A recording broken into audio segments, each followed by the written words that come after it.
자, 그래서 신약에는 이렇게 분명하게 예수님의 그 성육신 오심, 성령을 잉태하심, 세례 받으심, 또 그런 말씀을 증거할 때, 또 그런 기적과 이적을 할 때 아버지께서 일하시면 나도 일한다.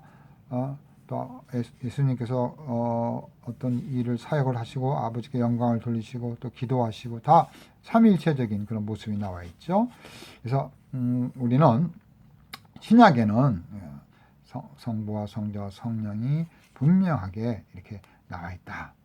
이렇게 우리가 설명을 볼 수가 있습니다. 그래서 이런 내용들 여러분들 읽어보시고 또 아까 말씀드린 그 관사 여기 마태복음 세례 여기에 나와 있는 그 주체가 이렇게 뭐예요? 구별되는 주체라고 그랬죠. 그래서 관사가 의도적으로 3번 반복된 거죠. 그죠? 관사가 각각 있는 거죠.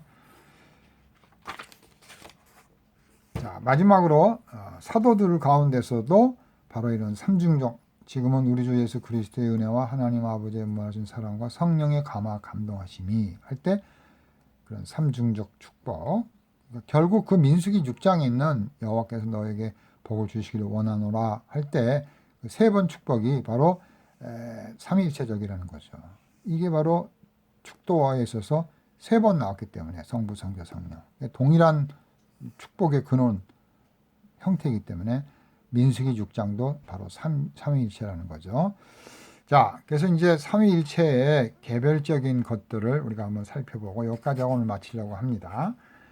먼저 성부 하나님은 어떤 분이고 성자 하나님은 어떤 분이고 성령 하나님은 어떤 분인데 독특한 이런 활동과 특성이 있으니까 이제 거기에 대한 설명을 드리는 겁니다. 첫 번째로 성부 하나님은 항상 어떻게 쓰이냐면은 동일한 의미로는 사용되지 않았지만 성부란 말은 창조의 근원에 늘 나오죠. 창조의 근원으로서.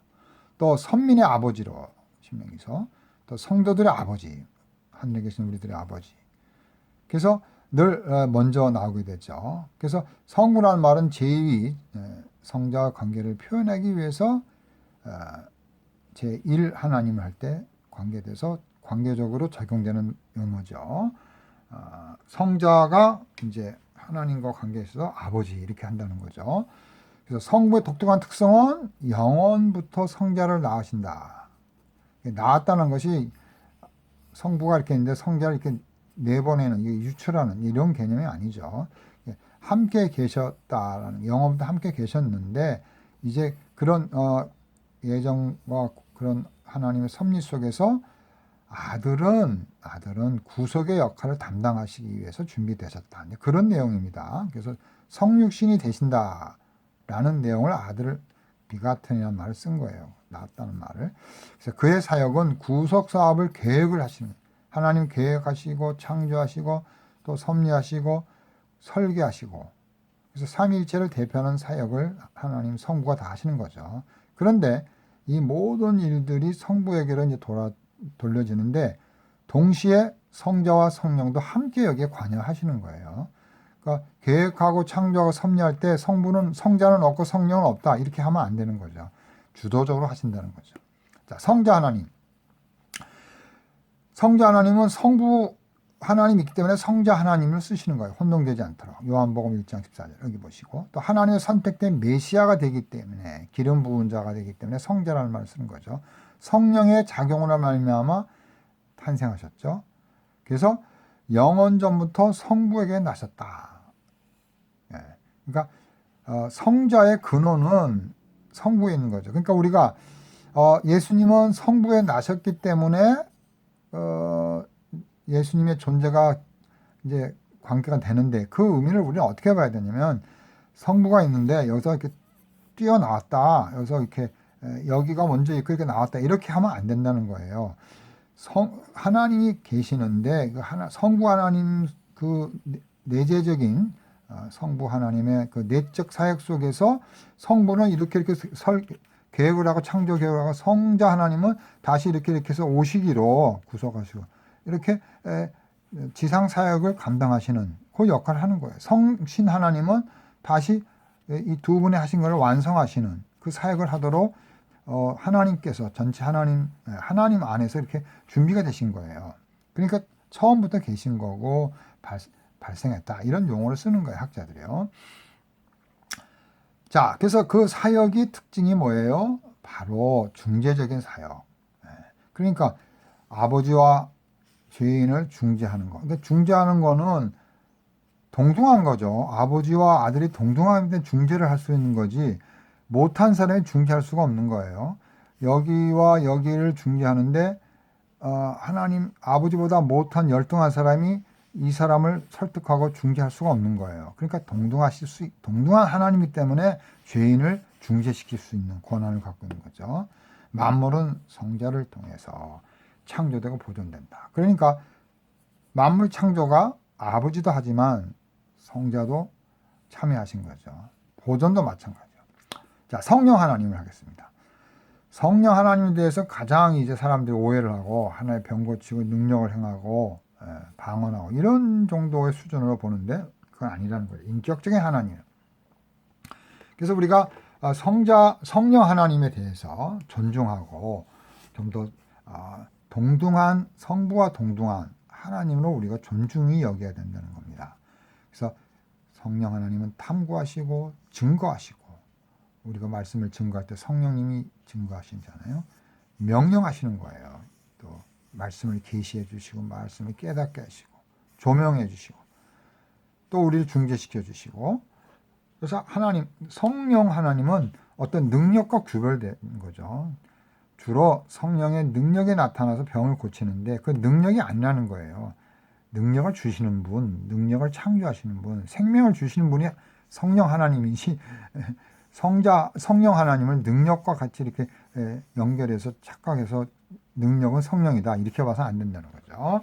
자, 성령의 특별한 특성은 성부와 성자로부터 필요없게 발생한다. 그러니까 성령은 성부를 존중하고 성령은 성자를 존중해서 독단적으로 이 땅에 오시지 않고 성부의 계획에 의해서 또 성령이 오신 다음에 성령님이 오신 겁니다. 물론 구약에도 성령님이 역사하셨어요. 주의 영이. 그런데 전체적인 이제 포괄적인 완성과 모든 것들을 성령님이 하시는 거죠. 지금은 성령의 시대죠. 우리가 성령님을 너무 무시하고 너무 성령님을 병 고치는 쪽으로 예언하는 쪽으로 방언하는 쪽으로 봐서 그렇지 전 포괄적인 기독교인의 삶이 성령님의 지배하에 있는 겁니다. 자, 그 성령님이 아버지로부터 오셨다. 또 성자로부터 오셨다. 그리고 성자로부터 필리오 아들로 오셨다라는 것이 이제 이게 니케아 신조잖아요.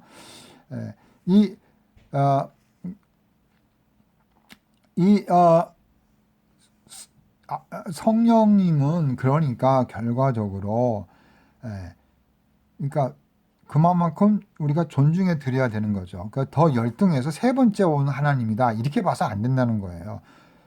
하나님은 본질의 한 분이신데 그 역할이 설계하시고 준비하시고 실행하시는 하나님, 실행이 유효적으로 적용되도록 지금 전체 모든 것을 관리한 하나님, 이게 성령 하나님이거든요.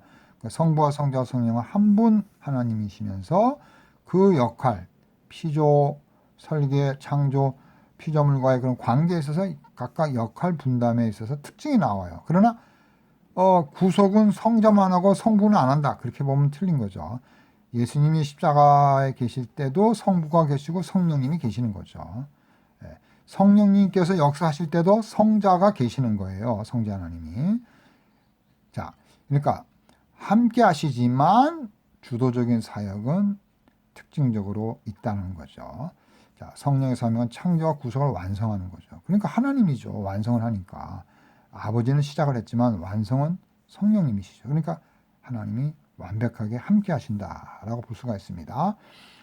자, 인간에게 영감을 주시고 하나님 우리 성경을 기록하게 하는 거죠. 또 성막 제조할 때도 하나님 영을 주셨죠. 또 예수님의 모든 것을 다 바로 성령님이 관할하시는 거예요. 어째 보면 성령 하나님은 성자보다도 더 권능과 파워와 권한이 더 많은 거라고 볼 수도 있다고 우리가 생각이 들지만 이제 그렇게 해서 1등, 2등, 3등을 계산하는 건 그건 잘못된 거라는 거예요. 그만큼 성령님도 역할이 많다.